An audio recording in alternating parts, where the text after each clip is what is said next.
until last month, Kristi Noem ran the Department of Homeland Security. But while she was dealing with congressional hearings, her husband, Bryon, was sitting right behind her, hiding a secret. He had a double life under a fake name, and when it leaked, it didn't just cause a PR crisis. It triggered federal investigations, paused billion-dollar contracts, and created a national security threat. Now, to understand how absolutely crazy this is, you have to look at where they started. Hamlin County, South Dakota. Kristi and Bryon were high school sweethearts. They got married in 1992 when Kristi was just 20 years old. For a decade, they worked side by side on her family's farm, raising cattle and corn. It was a totally normal, quiet life until 1994. Kristi's father died in a tragic grain bin accident, and Bryon was the one who stepped up to help keep the entire farming operation afloat. But as the years went on, their roles completely diverged.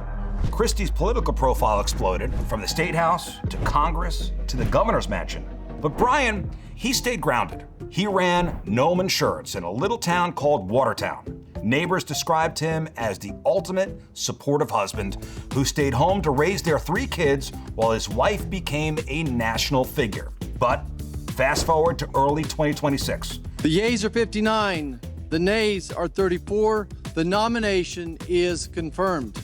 Kristi is the head of Homeland Security. On March 4th, she faces a brutal 2-day testimony on Capitol Hill. She's being questioned by both parties over a highly controversial mass deportation effort. And then, things got intensely personal. She is asked, under oath, if she's having an affair with Trump advisor Corey Lewandowski. She calls the question tabloid garbage, but she notably refuses to give a direct no.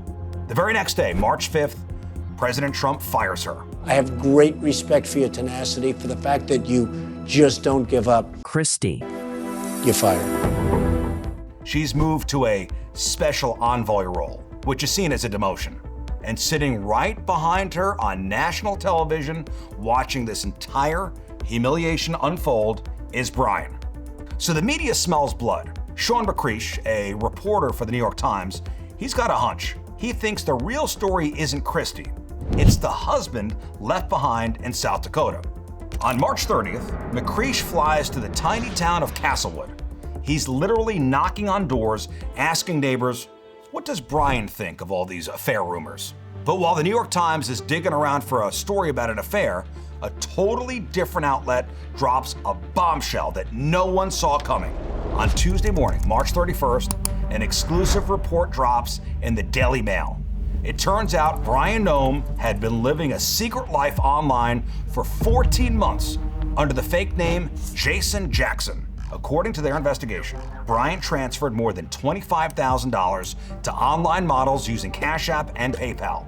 The Daily Mail published leaked photos showing Bryon heavily involved in an internet fetish called bimbofication. More on that in a second. Now, because the photos show him wearing a crop top, pink spandex, green leggings, and literal balloons stuffed under his shirt to simulate breasts. In the leaked chat logs, he asks the models to turn him into a girl. Now, remember that word, bimbofication.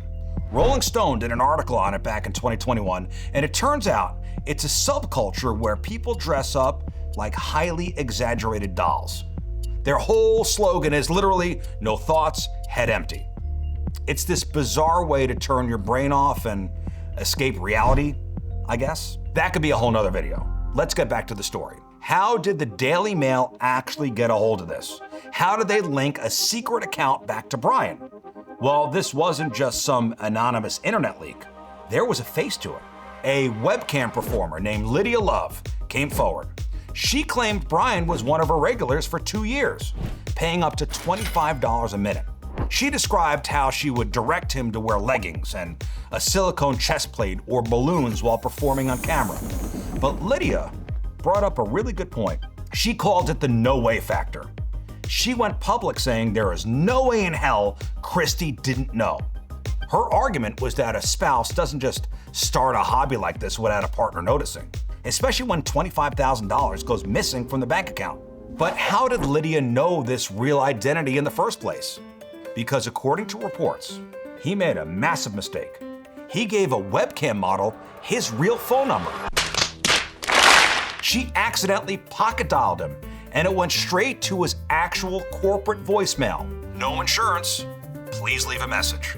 So she Googled the company, saw a picture of the Homeland Security Secretary, and realized exactly who her client was. So why did she leak this right when Kristi Noem was facing all these allegations at work? Well, in light of new information from a report written by Axios, we now know the motive. According to the Axios reporter, the original lead for the story came directly from an immigrant. Axios reports that she intentionally went public with Bryon's activities as an act of vengeance against Kristi Noem's immigration enforcement operations at the DHS.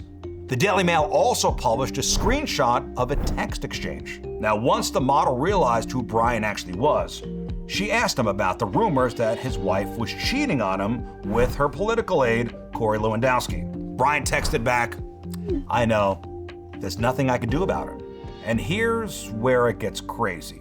According to new reports, Corey Lewandowski is the exact guy working behind the scenes right now to help Kristi Noem navigate the PR crisis of her husband's leaked photos. The guy Bryon was complaining about in the chats is the one managing the fallout of the leak.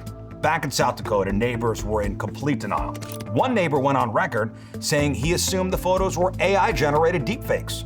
But a former state senator, Nancy Turback, felt deep sympathy for him, calling Bryon a kind man who was merely tolerating his wife's high-profile life. But over in D.C., an entirely different story. Insiders told reporters that rumors of Bryon's cross-dressing had been an open secret and that had been gossiped about for months. One official even said that if this had come out during Kristi's initial vetting process, she would have been totally blacklisted from the cabinet. By April 5th, it hit peak pop culture saturation. Sarah Sherman went on Saturday Night Live wearing balloon breasts and pink biker shorts. The sketch ended with an actor playing Kristi Noem bursting in with a rifle, referencing her infamous book, asking, "Did someone say puppies?"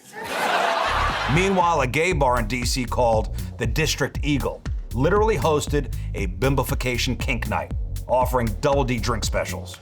It's easy to look at this and laugh, but this is actually dangerous for the security of the U.S. According to a former CIA operative, this is espionage 101.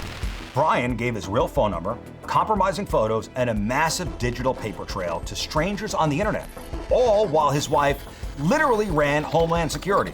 If a tabloid reporter and a webcam model were able to uncover this, you have to assume foreign intelligence agencies already knew about it. This is exactly how foreign adversaries blackmail officials and recruit them as spies. And if you ask me, that is the real fallout here. A guy wasn't happy with his life, so he tried to check out. I get it. But when your spouse is the head of national security, we're lucky it didn't end up as blackmail material. All right, that's it. That's the story. See you guys next time.